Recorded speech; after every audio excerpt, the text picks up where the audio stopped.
Hey y'all, welcome back to our summit event.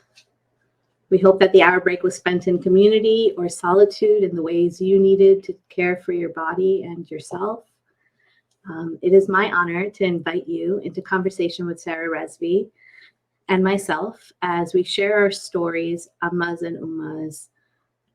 Through our conversation, we will highlight our individual journeys to reclaim ourself from the roles prescribed to brown women from early childhood, specifically the role of eldest daughter in an immigrant family living in diaspora far away from home. We illuminate what it is to live with neurodivergent minds in disabled bodies wrapped in caramel skin. We speak our truths on reclaiming our spirit from the violence of trauma enacted on our beings across generations, overseas, and within all safe and brave spaces. We tell what sustenance we require. Sara and I met in passing in April of 2019 in San Diego at the National Council for Teachers of Mathematics conference. Neither of us remember the moment with any clarity, but the imprint of wonder and respect lingers still. A queer Pakistani Muslim mathematician, a PhD student at the University of Illinois at Chicago, a poet and creative, Sara is the embodiment of radical love. It has been a years-long wish to collaborate with Sara, and I'm grateful to the Educolor community for holding space for us during this summit. Welcome, Sara.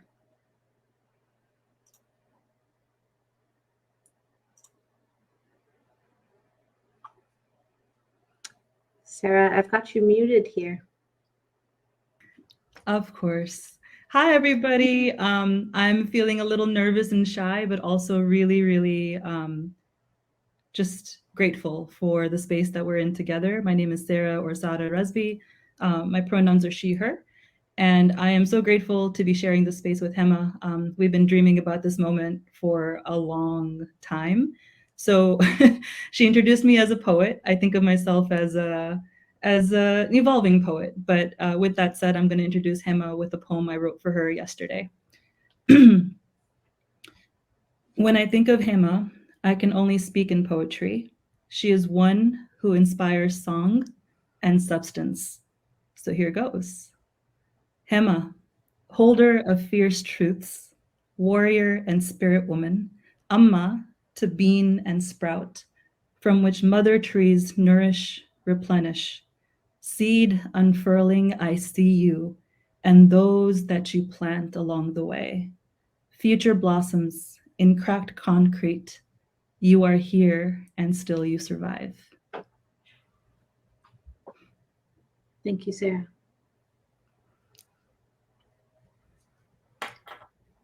We wanted to start with a Muslim call to prayer.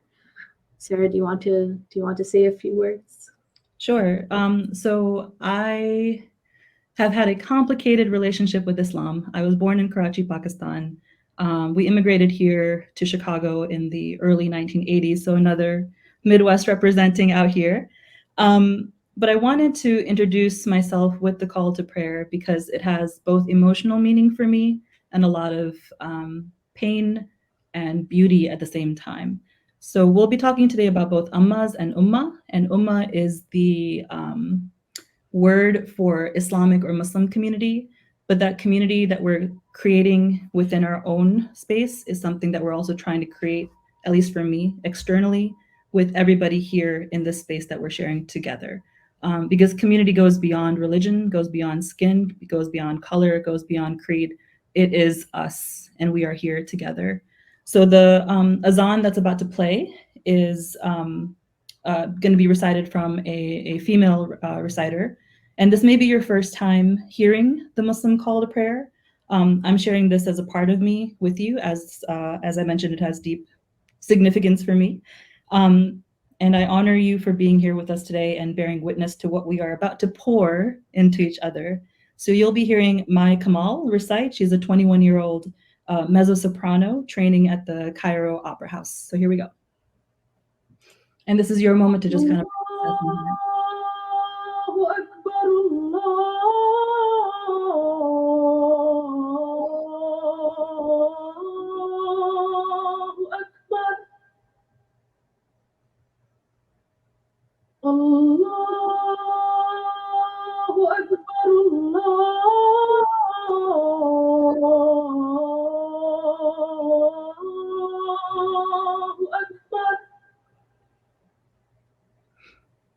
أشهد أن لا إله إلا الله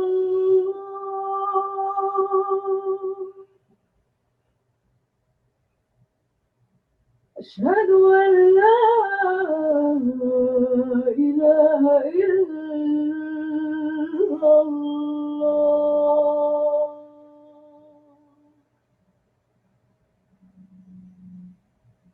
أشهد أن محمدا رسول الله أشهد أن محمدا رسول الله حي على الصلاة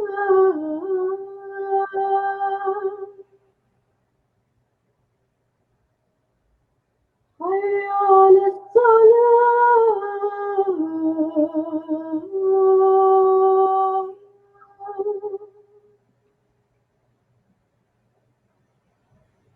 حي على الفلاح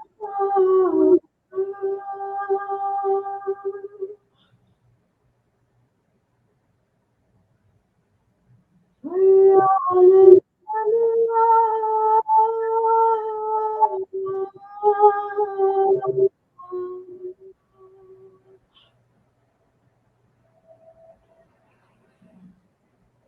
الله أكبر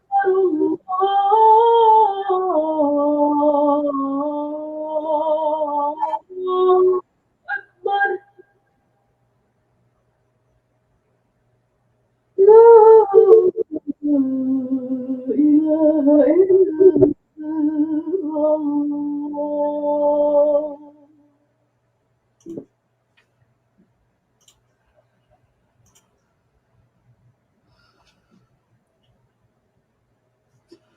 Sarah, I can't help but think about what Julia said this morning about the simple joy of returning to music and listening to Brown Skin Girl as we were waiting for everyone to arrive. And then what Jacqueline Woodson said about white space in writing and hearing and feeling silence and pause. And the prayer that you've just shared has just really shifted my whole energy to that silence and pause. So thank you so much. I have never heard a prayer to call before, and definitely not one sung by a female. So thank you for helping us grow our awareness just a little bit and expanding our experience. Is there anything else you wanted to add about the prayer before we move on here? Just that I know that we've all been listening to some beautiful conversation this entire day. And I'm reflecting on Dr. Evans Winter's talk just from an hour ago and the fire and passion she brought. But fire and passion also tempered with stillness and intention and peace, because we have to do all of the things simultaneously. We have to be aware of our own processing. And as we're going to speak on later about neurodivergence, stillness is a form of thinking, patience and meditation, as Dr. Evans Winter was talking about, and mindfulness is also equally important. So whatever call to prayer, call to action you bring to today is part of the conversation we're about to have. Mm-hmm. Mm-hmm. Thank you.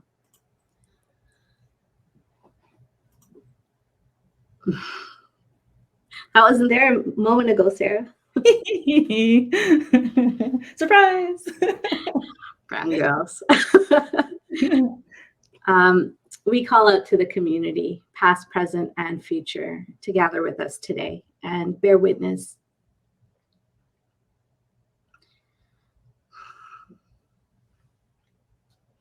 I see you, Hema. I see you. I love you. You got this. Take all the time you need.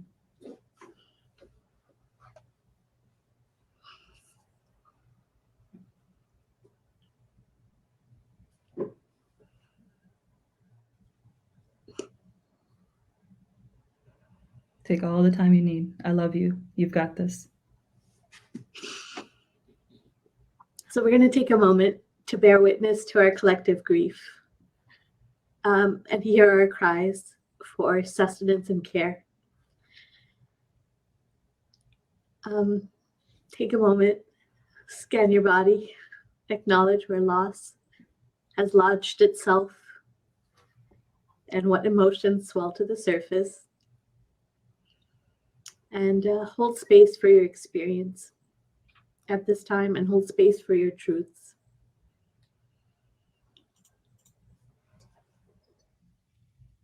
So who do you bring into this space with you today? You can put it in the chat if you like. If you're holding space for someone or something today and you're willing to share, we want to honor and acknowledge that grief and that love. You don't have to, but if you'd like to, you are welcome.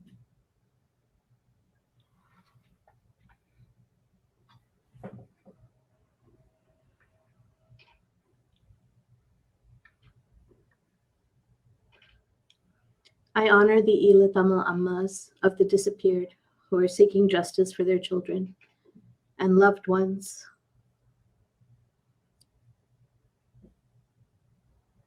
who are not yet resting in peace.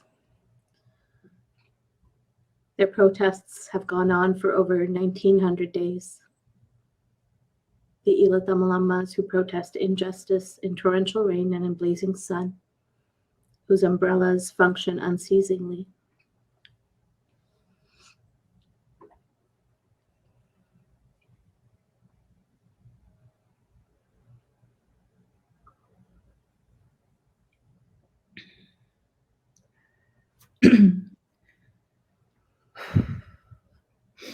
I honor the South Asian, Afghan, Tamil, and Palestinian women in my life.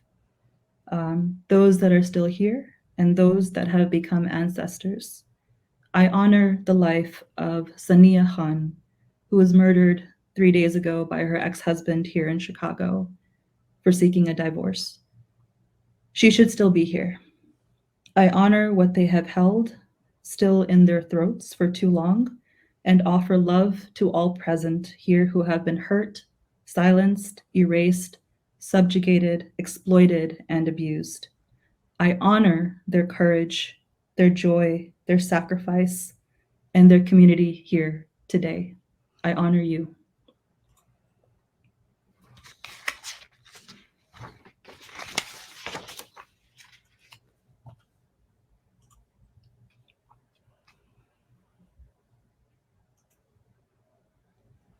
I see you, Lorena. I see you, Kami. I see you, Reverend Marte. I see you, Michelle.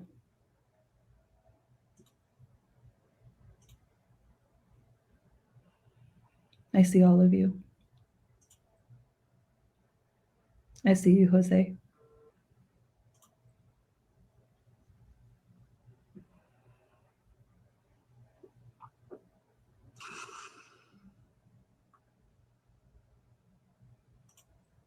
We continue to hold space for all those that we bring in with us, all those present and past.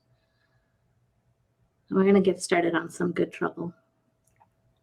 Damn right. So I wanted to just briefly kind of center what we're going to be talking about today. We live in a world where the idea of people of color is flattened as if it's one thing, and it's essentialized as if it's one thing, and it is not. Our experiences are interconnected. Our values and opinions and beliefs we've experienced through the structural realities of white supremacy, of xenophobia, of patriarchy, of all of the isms that we are simultaneously experiencing in the United States currently are valid and real. However, one of the things that comes up all the time for me, specifically as a Muslim Pakistani woman, is the question, do Muslim women need saving? And that has been a question that's been used to justify the war on terror, that has been used to justify drone bombing in my country, that has been used to justify extrajudicial killings of Muslim people throughout the world. So I'm naming these things because I would like it very much if people stopped speaking for me and instead spoke in solidarity with me and allowed me to speak as well. So I'm here today to speak from that experience rather than having someone else speak for me. That is done today, at least for me. I'd like a piece of that as well, please.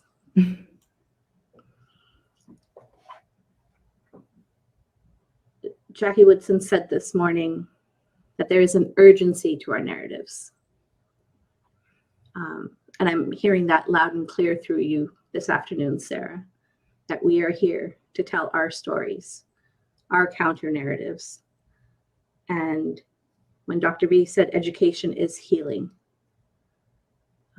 there is much to be learned about everything that lies between Black and white.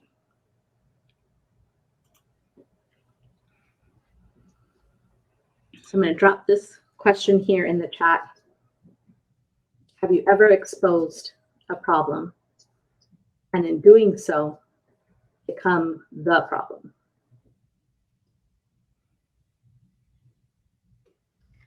For example, when I, as a Tamil woman, disrupt the stereotype of meek and humble servant and defy the expectations of subservience, I become a threat.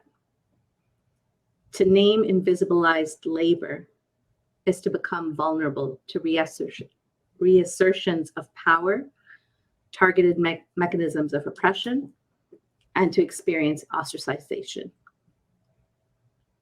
It can be exposure of a trivial item, like organizing team celebrations. The day I first suggested that maybe we take turns organizing and bearing the cost of these celebrations, I was no longer a team player.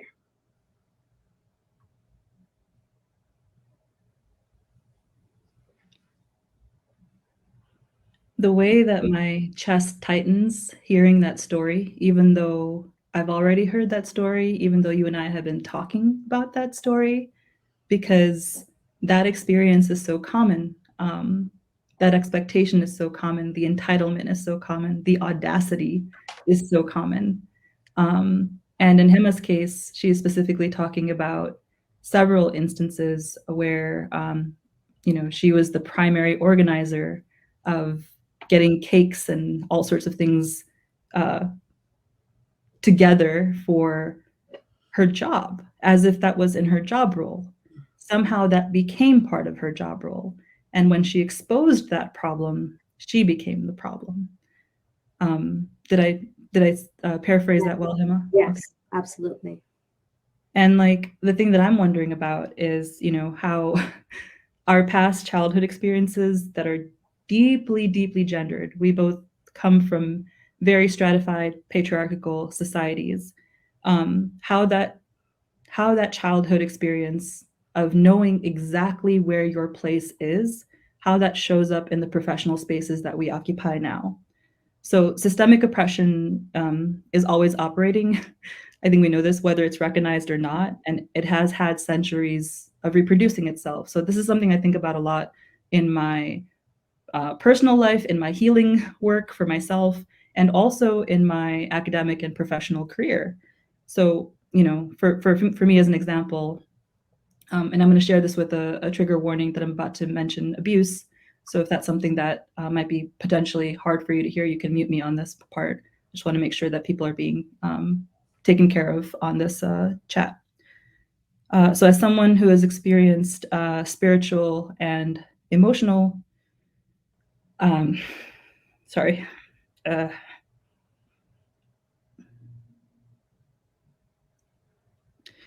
as someone who has experienced spiritual and emotional childhood abuse, I was punished frequently for protecting my mother.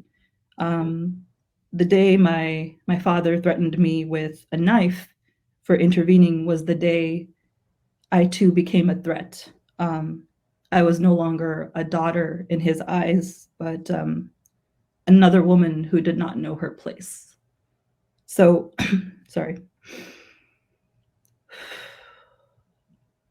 This is something I've been navigating for the entirety of my 30-something years. And years later, I notice where I shrink and where I expand automatically, unconsciously, because of the trauma my body still carries in conference spaces, in math spaces where I occupy, and where I'm one of the only few women of color, in nonprofit spaces also that I also occupy, that's also predominantly run by white people. So knowing that about myself and knowing how that shows up again and again matters, because the Baldwin quote that I shared for certain folks earlier, history is not the past, history is the present. We are our history, and our history is carried not just with brain, but with heart and soul and blood and bone. We literally embody it, and how we're choosing to negotiate that embodiment is an ongoing process in the current reality of the never-ending violence that is being enacted in this space.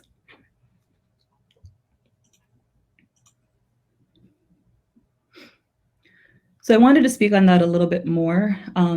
This is from a 2006 article from Smith et al. I can put it in the chat later, but I'll read it off the slide. The stress of unavoidable frontline racial battles in historically white spaces leads to people of color feeling mentally, emotionally, and physically drained. Smith identified impacts of racial stress, ranging from social withdrawal, lowered aspirations, and exhaustion to anxiety, hypervigilance, anger, and depression. I wanted to pause there for a second, but does this feel or sound like something you've experienced in your spaces? You can put it in the chat. I'm curious. I've been monitoring here. Do any of these realities ring a bell for you?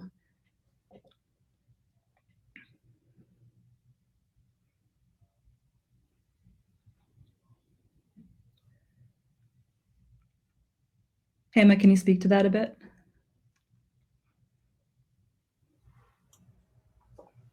Actually, I moved on from that thought real fast.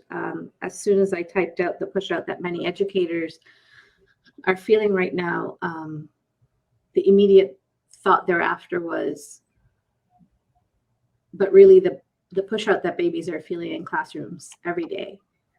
And it starts early, and it's consistent, and it's exhausting.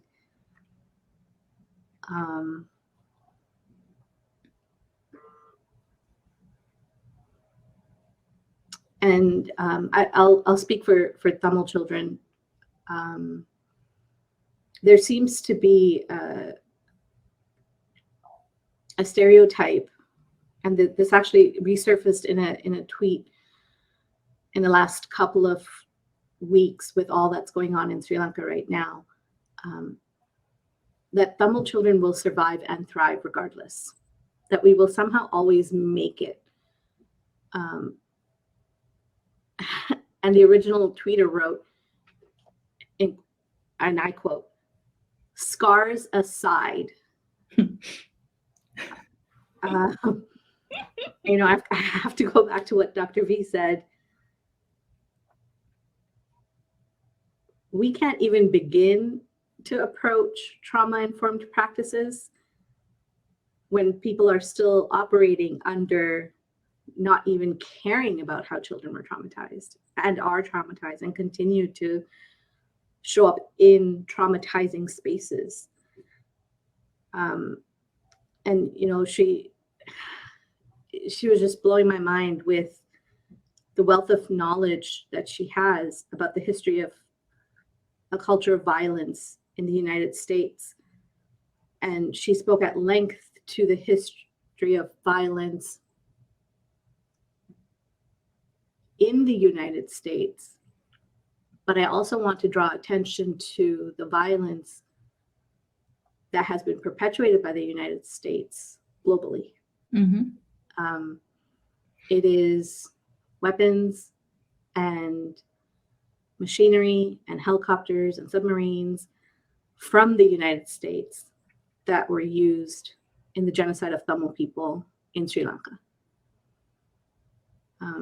So I am thinking about the babies. I'm thinking about the babies that will go back to classrooms in August and in September, earlier for some of you. And well-meaning educators will think that, you know, they're trauma-informed or that they know how to address these things, but the violence runs so deep. And when and how are we ever learning about that? I want to piggyback off of that, Hema, because what you said is so powerful. That phrase, the violence runs so deep. It is so deep, and it is multifold, and it is intertwined, and it is enmeshed, right? One of my favorite books that came out recently, Angela Davis's From Ferguson to Palestine, We Will Be Free. She talks very specifically about how domestic military, domestic policing, domestic police brutality is transferred worldwide, large scale, to Palestine, to Pakistan, to Indonesia, to Afghanistan, to Syria, to Iraq, to all the places that are full of brown-skinned women and children and men and queer people. And it is deep, and it keeps going, and it doesn't end. And some of those children are now diaspora. I am one of those children, or former children. And people, as you said, educators, well-intentioned educators, think that they are moving from a lens of trauma and restorative justice and all of these words that are being thrown around, culturally relevant, culturally sustaining. But in the end, if you haven't taken the time to listen, how can you hear us? We're the ones you should be listening to. It's very presumptuous that you think that you can help me when you don't know me.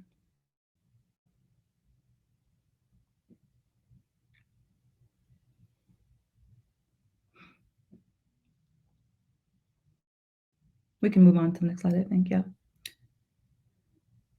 So this is a question that, you know, we were thinking about, right? So externally, we have this kind of surrounding reality of white supremacy, of patriarchy, of all the isms that we are constantly experiencing through people in power who are typically white. However, one of the questions that I was thinking about is what happens when racial battle fatigue is experienced within our own communities. You don't have to be white to center white supremacist ideology. You don't have to be a white man to be interspersed with patriarchy, as we can see with the woman who was just murdered a few days ago. Her husband was a Muslim man. So what happens? When do we name the intergenerational trauma that is also existing within, and the experiences of brown women who see these things happening from multiple standpoints and multiple positions? And what do we do when the unseen continues to remain unseen? Because we have to name it. Yes, there's stuff happening outside, but what is happening within? I know that the word after 9/11, my mom had us put up American flags and tried to tell my sister and I that it was safer for us to say that we were from India or from Mexico rather than saying that we were from Pakistan. It wasn't safe for us to do so at that time. I remember hearing her say that, and I remember being like, why are we minimizing and erasing our beings? And I understand more now, but part of her fear was that reacting to that external, but at the same time never naming the domestic abuse that we were experiencing internally, that she was also part of and that she was also involved with, right? So I name these things not to like share like deep, intimate things for the hell of it.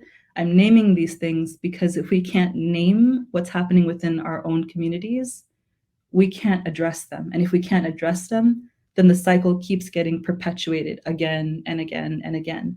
And those babies that Hema mentioned, those kids that are coming in, the kids of color that are coming in August, September, when your school year starts, they're bringing that with them. So how are we loving them and dealing with that from a place of knowledge and care if we haven't named what they've been going through?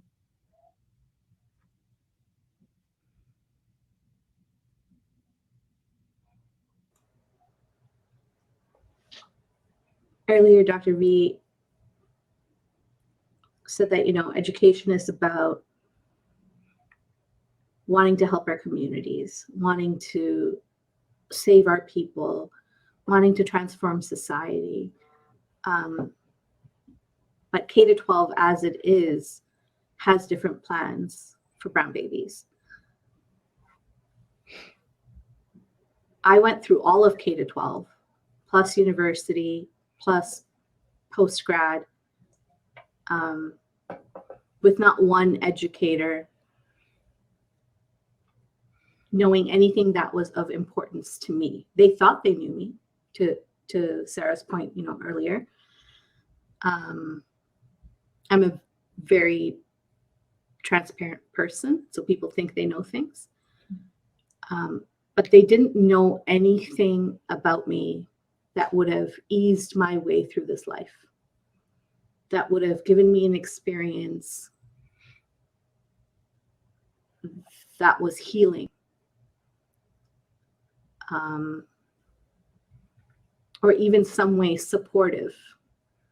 They couldn't clue in to the sheer loneliness of navigating a world that really does not mirror the depth of pain that you're feeling. And Jamil, thank you for your point. The Oppression Olympics is exhausting, and it was exhausting before I had long COVID. So, within, I call them the diaspora wars.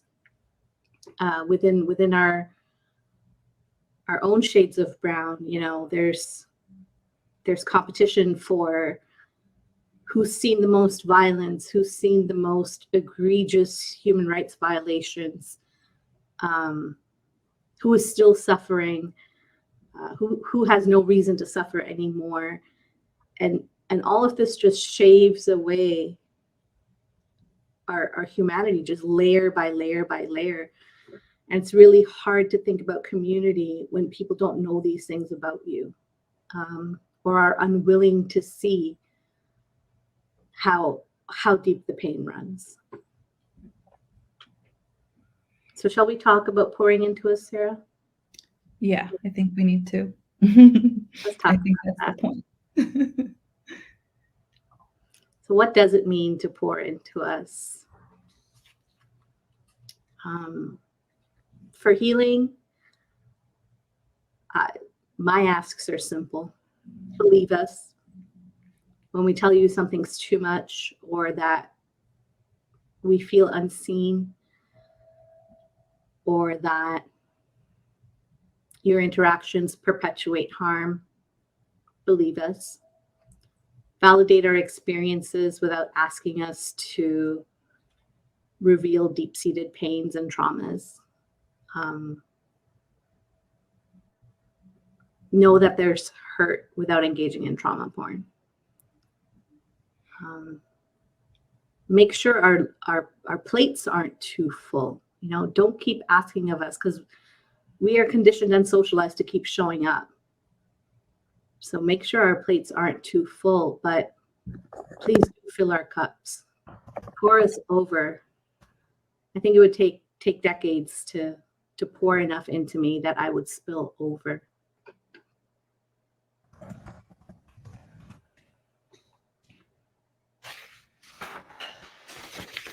What does it mean to pour for sustenance? Make visible the labor we take on. So much of the labor that non-men are kind of navigated towards is invisible, is behind the scenes. is the connective tissue that makes everything possible, but is in the interior, so you never actually see it. So make it visible, and express gratitude for the labor that is being taken on. We pour into us when we alleviate the load, when we're observant of one another. There was a tweet that I saw several months ago that was like, social justice is like being in a choir. We're all singing with one another, and one of us gets tired and needs to take a breath. Other people increase their volume so that that person can come back when they're ready to keep singing this beautiful chorus of justice, of truth, of love, of solidarity. But we all need to acknowledge that we're human and that singing doesn't happen without breath. So being observant, who is benefiting, who is providing the benefit when that labor is being enacted? Are you aware that the labor is being enacted? Or is it just assumed that the dishes are going to be done, proverbially or literally? That the snacks are going to be provided, proverbially or literally, right? All of the little things that make a gathering, a community, and not just an assembly, and not just a meeting, and not just a remote Zoom call. What makes a community is the stuff in between. Is the labor equitable? No one can do everything, but everyone can do something. If you're in a position of power, how are you ensuring that gendered labor is being addressed proactively, especially when there are brown women in that organization? Which cups are being filled, and are they being filled with intention and care?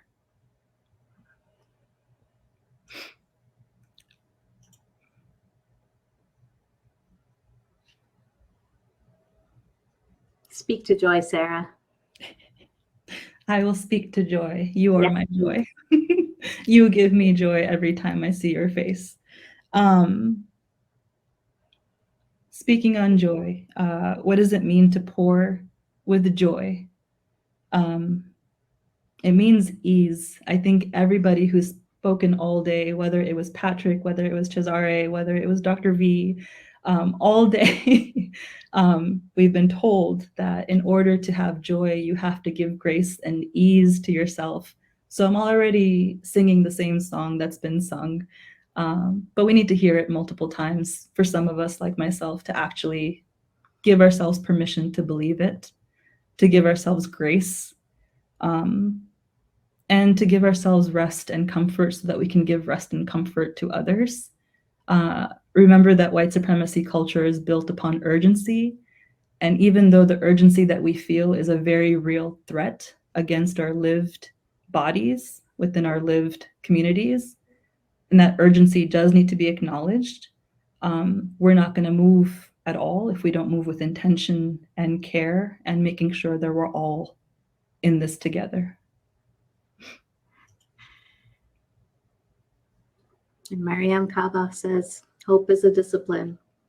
So we pour for hope.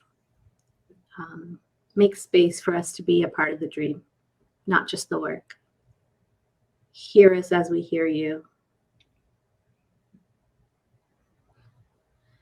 And as we predict and anticipate your needs in this community work, as we, Sara and I, have been taught to do, consider what reciprocity might look like. Growing awareness about causes that are specific to our identities.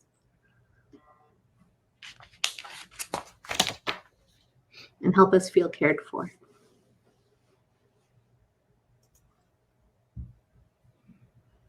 Sara, shall we take a few questions? Or lift up some comments as you wish. Yeah. We just want to end on these two slides. We pour into us.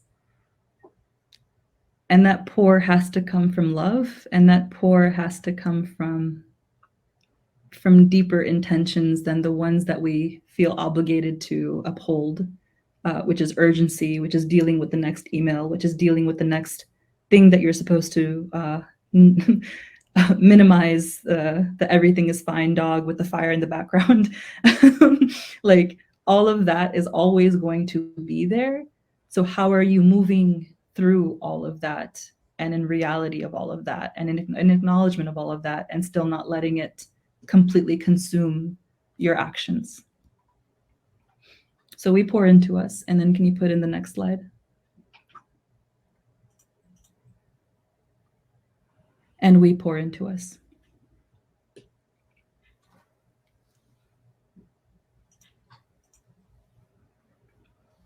Thank you. I see Jose has a question for us. You want to hit it first? Mm-hmm. Go for it. So how can the math education field do better, especially in the way of justice and mutual care? I mean, we only speak truth at Educolor, so it is my experience that despite a few hopeful years of listening and learning,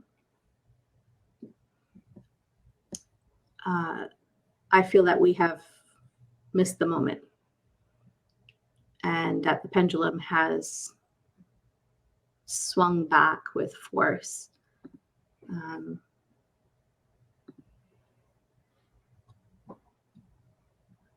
My good friend Fiona introduced me to the term white lash. Mm-hmm. Yep. So, you know, the inclusion riders are forgotten. We're back to all white panels. The tokenism of having different Asian folks, I think, has worn itself out. So how can the math education field do better? For me, the better question in this moment is, does the math education field have the will to do better? Oof.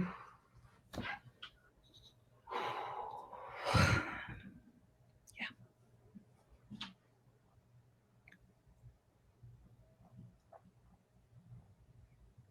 I think some of us do, but it's not enough. And some of us are tired, and we've been trying.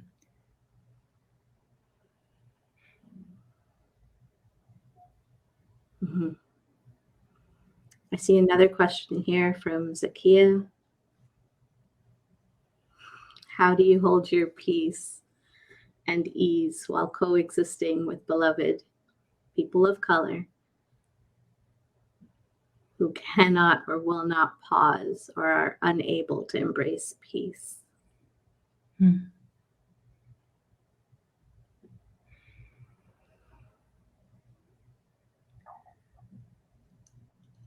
In 2019, I made a promise to myself that this was the year I was going to focus on boundaries. Tell me why 3 years later, that's still my focus. I think, Zakia, your question is really, really powerful, and it's something that I've been thinking about for a long time, even before the boundary question happened. But you are allowed to protect your peace and ease. You are allowed to make your peace and ease not conditional upon the people you love.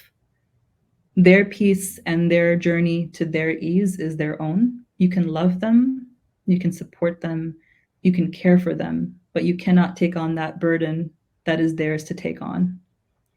That's not yours, that's theirs. So finding where you end and they begin is complicated because it's a shifting ground. And depending on the kind of relationship that you have with them, sometimes it's just not possible. And sometimes their lack of interrupting that need that they have to not rest makes it harder for you to be you. So I guess what I'm trying to say is you're allowed to choose you. In fact, it's necessary.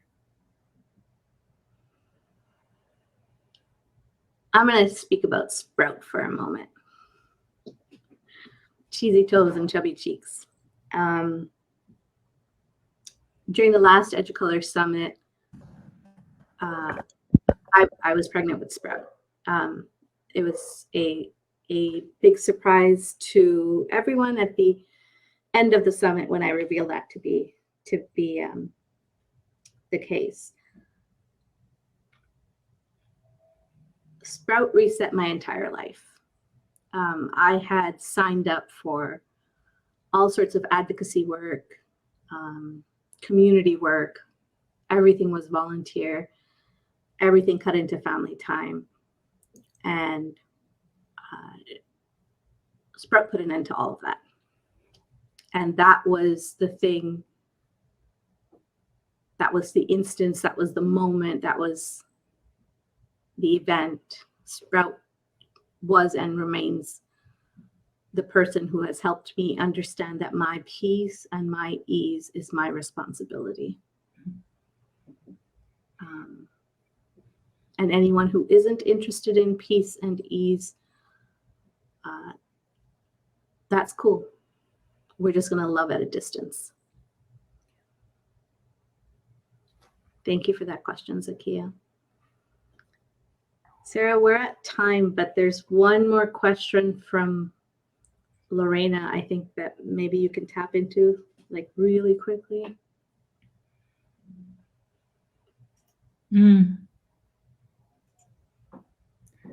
Oh my gosh, Lorena. You're hitting me with all the fire and I'm like, oh my God, I'm already spent, but I will do my best. Here we go. What are your thoughts on the balance between representation, tokenism, and real credit for the labor? There's this like meme that's been going around for a while on Twitter about like the token woman of color in the workplace. She comes in, she's a hijabi, she, is there to like address the DEI issues, and she's there to make radical change. And oh my God, she's actually doing it. Oh my God, now go away, right? So like that's the cycle of, being involved in those sorts of spaces where you are set up to fail, where that was the point, where you being the woman of color was the checklist to validate the fact that you allowed someone who is from the marginal other, who is from the margins, to be present briefly in your company, in your community, whatever it is. So that's one thing. I think one thing that addressing tokenism is very real. But I also think that part of addressing that is naming it when we see it.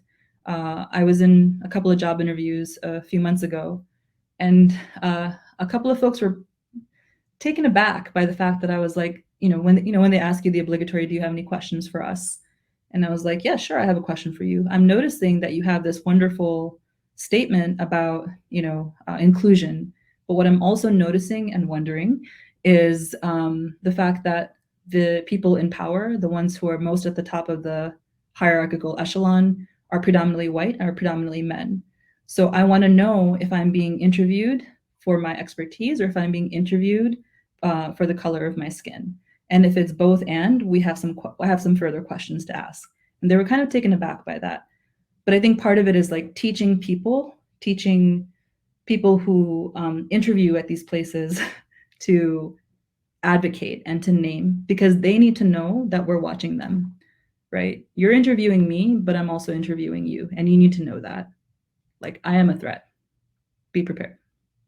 And then as for like the real credit for the labor, I think with places like where it's actually authentic, where we have the invitation to be safe and brave, if it's a place that's already welcoming that, then part of that conversation does need to be like, hey, I noticed that so-and-so is doing this. I noticed that so-and-so is doing that. We all need to like name that and express gratitude. That's something that I try to have in my own practice as program director, where gratitude is central. Like gratitude is about naming the gendered labor, because if we don't name it, then it's not seen. So I don't know if I answered your question, but that's what I got. That's perfect. And you lifted up that point that the credit really is about authenticity and truly honoring the work and spirit and energy that someone's putting in. I appreciate you. I appreciate you so much. Thank you for having such a raw and authentic conversation with me. I'm afraid that not many people will respond to my requests to have these conversations anymore, because I haven't done one yet that hasn't started or ended with tears. So my wholehearted gratitude, and thank you to Jose and Jamil for holding down the backstage and supporting us.